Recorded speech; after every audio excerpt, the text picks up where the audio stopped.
মাঘৰ বিহুতে আমাৰ ৰংঘৰ কাৰেংঘৰ বা শিৱদৌলত বা আমাৰ তিনিকুণীয়া পুখুৰী বা সৰ্বানন্দ সিংহৰ প্ৰতিমূৰ্তিৰ ওচৰত আচলতে আজিৰ তাৰিখত গৌৰৱ গগৈ তথা তেওঁৰ সাংগু পাংগুসকলে ক্ষমা খুজিব লাগে। একো নাই, তামোল পাণ এগছি দি যে আমাৰ ভুল হৈ গ'ল, আমি তাৰ বাবে ক্ষমা বিচাৰিছোঁ, তেনেকৈ ক'লে হৈ গ'ল। ধুবুৰীৰ দৰে পৰিৱেশ কৰি পেলাব আমাৰ শিৱসাগৰ বা তিনিচুকীয়াত। এতিয়ালৈকে সেই ভাষ্য আনুষ্ঠানিকভাৱে কংগ্ৰেছৰ মঞ্চৰ পৰা দিয়া ব্যক্তিৰ বিপক্ষে কোনো ধৰণৰ কংগ্ৰেছ দলে বা কংগ্ৰেছৰ সভাপতিয়ে কোনো পদক্ষেপ গ্ৰহণ নকৰে। তাৰ পৰিৱৰ্তে তেওঁক ডিফেণ্ড দিবলৈ, তেওঁক ৰক্ষণাবেক্ষণ দিবৰ কাৰণে লজ্জাজনক চেষ্টা কৰা আমি পৰিলক্ষিত হৈছে। অখিল গগৈ, লুৰিণ গগৈ সকলোবিলাক একে যাত্ৰাৰ সহযাত্ৰী, গতিকে তেওঁলোকৰ ভাষ্য সৌভাগ্যবশত ধৰা পৰি গ'ল। কংগ্ৰেছে কেৱল তেওঁলোকৰ ভোট বেংকৰ স্বাৰ্থত, ইলেকশ্যন জিকাৰ স্বাৰ্থত আমাৰ খিলঞ্জীয়া লোকৰ ভূমি, খিলঞ্জীয়া লোকৰ অঞ্চলসমূহ কিদৰে আগ্ৰাসীৰ ৰূপত গ্ৰাস কৰি আহিছে আমি দেখিছোঁ। কিদৰে শ্ৰীমন্ত শংকৰদেৱ গুৰুজনাৰ জন্মস্থান বটদ্ৰৱাৰ কাষতে থকা মাটি কিদৰে অচিনাকি লোকে, সন্দেহযুক্ত লোকে কিদৰে দখল কৰিছিল আৰু তাক আজি বেদখলমুক্ত কৰা হৈছে আৰু তাৰ ঠাইত প্ৰতিষ্ঠা কৰা হৈছে শ্ৰীমন্ত শংকৰদেৱ আৱিৰ্ভাৱ ক্ষেত্ৰ। আৰু পৰহি তাৰ আগদিনাখন আমি যোৰহাট লোকসভাৰ বিভিন্ন জিলাত আমি ভ্ৰমণ কৰিছিলোঁ। আমাৰ উপস্থিতিতেই সহস্ৰাধিক লোকে মৰিয়নি সমষ্টিত দুটা কাৰ্যসূচীত আমাৰ দলত যোগদান কৰিছে। এইবিলাকেই প্ৰতিমান কৰে ৰাজ্যৰ আমাৰ দলৰ প্ৰতি থকা আস্থা আৰু ডাবল ইঞ্জিন চৰকাৰৰ প্ৰতি থকা বিশ্বাস। তাৰ মাজতে আমি দেখিছোঁ যে কংগ্ৰেছ দলৰ যি তোষামোদৰ চৰিত্ৰ, সনাতন সংস্কৃতিৰ বিৰুদ্ধাচৰণ কৰা, অসমখনক পৰ্যায়ক্ৰমে ডেমোগ্ৰাফি বা জনগাঁথনিটো সলনি কৰাৰ যি দীৰ্ঘম্যাদী পৰিকল্পনা, যি বিগত দশক জুৰি চলি আছিল, তাহানি মুছলিম লীগৰ সহযোগত ছাদুল্লাৰ দিনৰ পৰা যাক প্ৰতিহত কৰিবলৈ গোপীনাথ বৰদলৈ বা বিষ্ণৰ মেধি প্ৰমুখে বহু লোকে চেষ্টা কৰিছিল। আৰু আজিৰ তাৰিখত ডক্টৰ হিমন্ত বিশ্ব শৰ্মাদেৱে আমাৰ জাতি মাতি ভেটি তথা সভ্যতাৰ সুৰক্ষা আৰু নিৰাপত্তাৰ বাবে কিদৰে কাম কৰিছে আমি সকলো দেখিছোঁ। আজি আমাৰ সত্ৰ, নামঘৰ, বনাঞ্চল, খিলঞ্জীয়া মানুহৰ ভূমি 1.5 লাখ বিঘা ভূমি আজি উচ্ছেদ কৰি সেই মাটি আমাৰ খিলঞ্জীয়া ৰাইজ বা চৰকাৰৰ বাবে আজি আগবঢ়াইছে। আমি দেখিছোঁ কিদৰে শ্ৰীমন্ত শংকৰদেৱ গুৰুজনাৰ জন্মস্থান বটদ্ৰৱাৰ কাষতে থকা মাটি কিদৰে অচিনাকি লোকে, সন্দেহযুক্ত লোকে কিদৰে দখল কৰিছিল আৰু তাক আজি বেদখলমুক্ত কৰা হৈছে আৰু তাৰ ঠাইত প্ৰতিষ্ঠা কৰা হৈছে শ্ৰীমন্ত শংকৰদেৱ আৱিৰ্ভাৱ ক্ষেত্ৰ। এই কামবিলাকৰ মাজতে আমি দেখিলোঁ যে কংগ্ৰেছৰ অসম প্ৰদেশৰ যি মুৰব্বী গৌৰৱ গগৈৰ পৃষ্ঠপোষকতাত, তেখেতৰ উপস্থিতিতেই কংগ্ৰেছ দলে আনুষ্ঠানিকভাৱে কৈছে যে তেওঁলোকে শিৱসাগৰ বা তিনিচুকীয়াৰ দৰে অঞ্চল ধুবুৰী কৰি তুলিব। আজি ধুবুৰীবাসী মানুহক সুধিলে গম পাব আজি কেনেধৰণৰ কষ্টত আছে। আজিৰ তাৰিখত ধুবুৰী সম্পূৰ্ণৰূপে তেতিয়াৰ পূব পাকিস্তান বা বৰ্তমানৰ বাংলাদেশৰ পৰা অহা লোকৰ যি আগ্ৰাসী ৰূপ, তাৰ ফলত আজিৰ তাৰিখত তাত সনাতন সংস্কৃতিত বিশ্বাসী লোকৰ সংখ্যা কমি আহি আজি 15-19% মাজত ৰৈছেগৈ।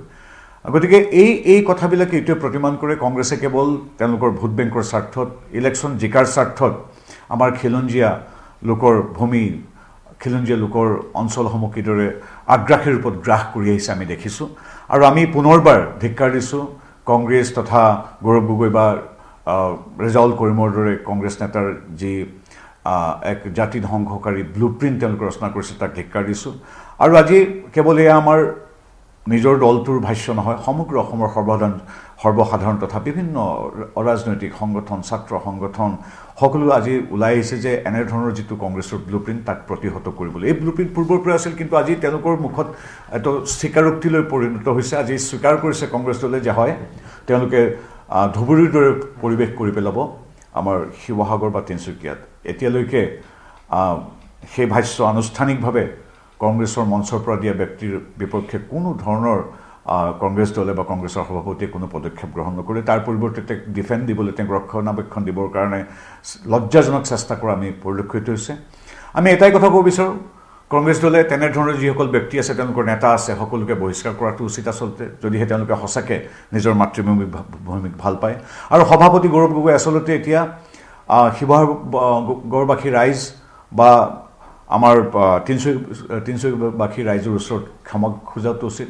একো কথা নাই, তেওঁলোকৰ ব্লুপ্ৰিণ্ট ধৰা পৰিছে, তেওঁলোকে ক্ষমা খোজক। এতিয়া ৰংঘৰ বা শিৱদৌল বা সৰ্বানন্দ সিংহৰ বা আমাৰ তিনিকুণীয়া পুখুৰীৰ পাৰত থিয় হৈ মাত্ৰ তামোল পাণ লৈ ক্ষমা খুজিলে আচলতে মই ভাবোঁ অসমবাসীয়ে ক্ষমা কৰি দিব আৰু তেওঁলোকৰ যিটো ব্লুপ্ৰিণ্ট সেই ব্লুপ্ৰিণ্ট কেতিয়াও সফল হ'বলৈ অসমবাসী নিদিয়ে যেতিয়ালৈকে অসমবাসী আমি এক হৈ আছোঁ যেতিয়ালৈকে ভাৰতীয় জনতা পাৰ্টীৰ নেতৃত্বাধীন চৰকাৰ আছে দুইটা ঠাইত তেতিয়ালৈকে কংগ্ৰেছে যি ব্লুপ্ৰিণ্ট কৰিছে কংগ্ৰেছে যি ভয়ংকৰ ষড়যন্ত্ৰ কৰিবলৈ আগবাঢ়িছে যে শিৱসাগৰ তিনিচুকীয়াৰ দৰে আমাৰ খিলঞ্জীয়া ভূমিপুত্ৰসকল থকা অঞ্চলবিলাকো ধুবুৰী সদৃশ কৰি তুলিব সেই কাম কেতিয়াও হ'বলৈ নিদিওঁ আজি ধুবুৰীবাসীক সুধিলে গম পোৱা যাব তেওঁলোকে কিদৰে কান্দিছে আজি আমি দেখিছোঁ যে অখিল গগৈ লুৰিণ গগৈ সকলোবিলাক একে যাত্ৰাৰ সহযাত্ৰী গতিকে তেওঁলোকৰ ভাষ্য সৌভাগ্যবশতঃ ধৰা পৰি গ'ল আমি সদায় কৈ থাকোঁ এতিয়া তেওঁলোকৰ মঞ্চতে সেইটো এতিয়া আনুষ্ঠানিকভাৱে স্বীকৃতি পালে যে তেওঁলোকে হয় ধুবুৰী সদৃশ মানকাছাৰ সদৃশ পৰিৱেশ সৃষ্টি কৰিব বিচাৰিছে আমাৰ বাকী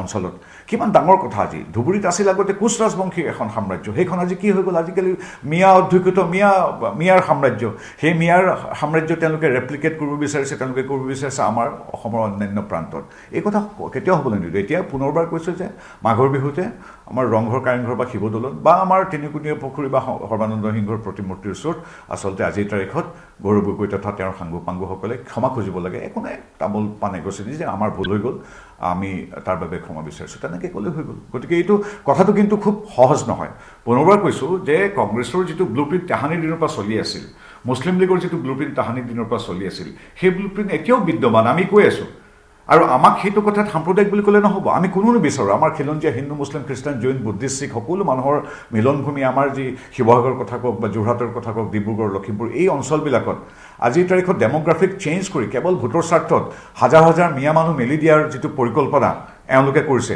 সেইটোক আমি হ'বলৈ কেতিয়া নিদিওঁ সেইকাৰণে কেৱল ৰাজনৈতিক বিজেপি বা NDA নহয় অৰাজনৈতিক সংগঠন ব্যক্তি সমষ্টি আনকি একোজন নাগৰিকেও ইয়াৰ কথা বিৰুদ্ধাচৰণ কৰিছে গতিকে আমি পুনৰবাৰ কৈছোঁ যে এইটো অসমবাসীয়ে কেতিয়াও হ'বলৈ নিদিয়ে ডক্টৰ হিমন্ত বিশ্ব শৰ্মা নেতৃত্বাধীন ৰাজ্য চৰকাৰ হ'বলৈ নিদিয়ে বিজেপি NDA হ'বলৈ নিদিয়ে আৰু অসমবাসীয়ে নিদিয়ে অসমীয়া জনতাই নিদিয়ে আৰু আজি তেওঁ পুনৰবাৰ আমি দাবী জনাইছোঁ আপোনালোকে ক্ষমা খোজক ভুলৰ স্বীকাৰ কৰক মাঘৰ বিহুতে আমাৰ ৰংঘৰ কাৰেংঘৰ বা শিৱদৌলত বা আমাৰ তিনিকুণীয়া পুখুৰী বা সৰ্বানন্দ সিংহৰ প্ৰতিমূৰ্তিৰ ওচৰত আচলতে আজিৰ তাৰিখত গৌৰৱ গগৈ তথা তেওঁৰ সাংগু পাংগুসকলে ক্ষমা খুজিব লাগে একো নাই তামোল পাণ এগছি দি যে আমাৰ ভুল হৈ গ'ল আমি তাৰ বাবে ক্ষমা বিচাৰিছোঁ তেনেকৈ ক'লে হৈ গ'ল ধুবুৰীৰ দৰে পৰিৱেশ কৰি পেলাব আমাৰ শিৱসাগৰ বা তিনিচুকীয়াত এতিয়ালৈকে সেই ভাষ্য আনুষ্ঠানিকভাৱে কংগ্ৰেছৰ মঞ্চৰ পৰা দিয়া ব্যক্তিৰ বিপক্ষে কোনো ধৰণৰ কংগ্ৰেছ দলে বা কংগ্ৰেছৰ সভাপতিয়ে কোনো পদক্ষেপ গ্ৰহণ নকৰে তাৰ পৰিৱৰ্তে তেওঁক ডিফেণ্ড দিবলৈ তেওঁক ৰক্ষণাবেক্ষণ দিবৰ কাৰণে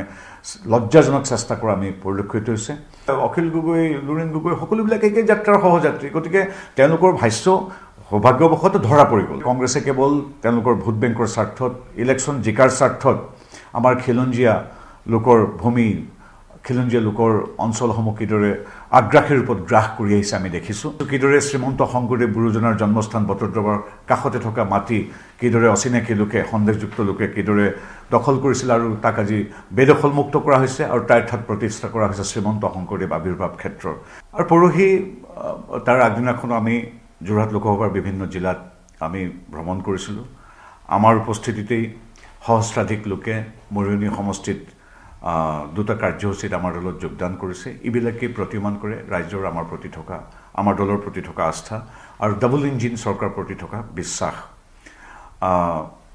তাৰ মাজতে আমি দেখিছোঁ যে কংগ্ৰেছ দলৰ যি তোষামোদৰ চৰিত্ৰ সনাতন সংস্কৃতিৰ বিৰুদ্ধাচৰণ কৰা অসমখনক পৰ্যায়ক্ৰমে ডেম'গ্ৰাফি বা জনগাঁথনিটো সলনি কৰাৰ যি দীৰ্ঘম্যাদী পৰিকল্পনা যি বিগত দশক জুৰি চলি আছিল তাহানি মুছলিম লীগৰ সহযোগত ছাদুল্লাৰ দিনৰ পৰা যাক প্ৰতিহত কৰিবলৈ গোপীনাথ বৰদলৈ বা বিষ্ণৰ মেধি প্ৰমুখে বহু লোকে চেষ্টা কৰিছিল আৰু আজিৰ তাৰিখত ডক্টৰ হিমন্ত বিশ্ব শৰ্মাদেৱে আমাৰ জাতি মাতি ভেটি তথা সভ্যতাৰ সুৰক্ষা আৰু নিৰাপত্তাৰ বাবে কিদৰে কাম কৰিছে আমি সকলো দেখিছোঁ আজি আমাৰ সত্ৰ নামঘৰ বনাঞ্চল খিলঞ্জীয়া মানুহৰ ভূমি 1.5 লাখ বিঘা ভূমি আজি উচ্ছেদ কৰি সেই মাটি আমাৰ খিলঞ্জীয়া ৰাইজ বা চৰকাৰৰ বাবে আজি আগবঢ়াইছে আমি দেখিছোঁ কিদৰে শ্ৰীমন্ত শংকৰদেৱ গুৰুজনাৰ জন্মস্থান বটদ্ৰৱাৰ কাষতে থকা মাটি কিদৰে অচিনাকি লোকে সন্দেহযুক্ত লোকে কিদৰে দখল কৰিছিল আৰু তাক আজি বেদখলমুক্ত কৰা হৈছে আৰু তাৰ ঠাইত প্ৰতিষ্ঠা কৰা হৈছে শ্ৰীমন্ত শংকৰদেৱ আৱিৰ্ভাৱ ক্ষেত্ৰৰ এই কামবিলাকৰ মাজতে আমি দেখিলোঁ যে কংগ্ৰেছৰ অসম প্ৰদেশৰ যি মুৰব্বী গৌৰৱ গগৈৰ পৃষ্ঠপোষকতাত তেখেতৰ উপস্থিতিতে কংগ্ৰেছ দলে আনুষ্ঠানিকভাৱে কৈছে যে তেওঁলোকে শিৱসাগৰ বা তিনিচুকীয়াৰ দৰে অঞ্চল ধুবুৰী কৰি তুলিব। আজি ধুবুৰীবাসী মানুহক সুধিলে গম পাব আজি কেনেধৰণৰ কষ্টত আছে। আজিৰ তাৰিখত ধুবুৰী সম্পূৰ্ণৰূপে তেতিয়াৰ পূব পাকিস্তান বা বৰ্তমানৰ বাংলাদেশৰ পৰা অহা লোকৰ যি আগ্ৰাসী ৰূপ, তাৰ ফলত আজিৰ তাৰিখত তাত সনাতন সংস্কৃতিত বিশ্বাসী লোকৰ সংখ্যা কমি কমি আহি আজি 15-19% মাজত ৰৈছেগৈ। গতিকে এই কথাবিলাকে এইটোৱে প্ৰতিমান কৰে কংগ্ৰেছে কেৱল তেওঁলোকৰ ভোট বেংকৰ স্বাৰ্থত, ইলেকশ্যন জিকাৰ স্বাৰ্থত আমাৰ খিলঞ্জীয়া লোকৰ ভূমি, খিলঞ্জীয়া লোকৰ অঞ্চলসমূহ কিদৰে আগ্ৰাসী ৰূপত গ্ৰাস কৰি আহিছে আমি দেখিছোঁ। আৰু আমি পুনৰবাৰ ধিক্কাৰ দিছোঁ কংগ্ৰেছ তথা গৌৰৱ গগৈ বা ৰেজাউল কৰিমৰ দৰে কংগ্ৰেছ নেতাৰ যি এক জাতি ধ্বংসকাৰী ব্লুপ্ৰিণ্ট তেওঁলোকে ৰচনা কৰিছে তাক ধিক্কাৰ দিছোঁ। আৰু আজি কেৱল এয়া আমাৰ নিজৰ দলটোৰ ভাষ্য নহয়, সমগ্ৰ অসমৰ সৰ্বসাধাৰণ তথা বিভিন্ন অৰাজনৈতিক সংগঠন, ছাত্ৰ সংগঠন সকলো আজি ওলাই আহিছে যে এনেধৰণৰ যিটো কংগ্ৰেছৰ ব্লুপ্ৰিণ্ট তাক প্ৰতিহত কৰিবলৈ। এই ব্লুপ্ৰিণ্ট পূৰ্বৰ পৰা আছিল, কিন্তু আজি তেওঁলোকৰ মুখত এটা স্বীকাৰোক্তিলৈ পৰিণত হৈছে। আজি স্বীকাৰ কৰিছে কংগ্ৰেছ দলে যে হয় তেওঁলোকে ধুবুৰীৰ দৰে পৰিৱেশ কৰি পেলাব আমাৰ শিৱসাগৰ বা তিনিচুকীয়াত। এতিয়ালৈকে সেই ভাষ্য আনুষ্ঠানিকভাৱে কংগ্ৰেছৰ মঞ্চৰ পৰা দিয়া ব্যক্তিৰ বিপক্ষে কোনো ধৰণৰ কংগ্ৰেছ দলে বা কংগ্ৰেছৰ সভাপতিয়ে কোনো পদক্ষেপ গ্ৰহণ নকৰে। তাৰ পৰিৱৰ্তে তেওঁক ডিফেণ্ড দিবলৈ, তেওঁক ৰক্ষণাবেক্ষণ দিবৰ কাৰণে লজ্জাজনক চেষ্টা কৰা আমি পৰিলক্ষিত হৈছে। আমি এটাই কথা ক'ব বিচাৰোঁ, কংগ্ৰেছ দলে তেনেধৰণৰ যিসকল ব্যক্তি আছে, তেওঁলোকৰ নেতা আছে, সকলোকে বহিষ্কাৰ কৰাটো উচিত আচলতে, যদিহে তেওঁলোকে সঁচাকৈ নিজৰ মাতৃভূমিক ভাল পায়।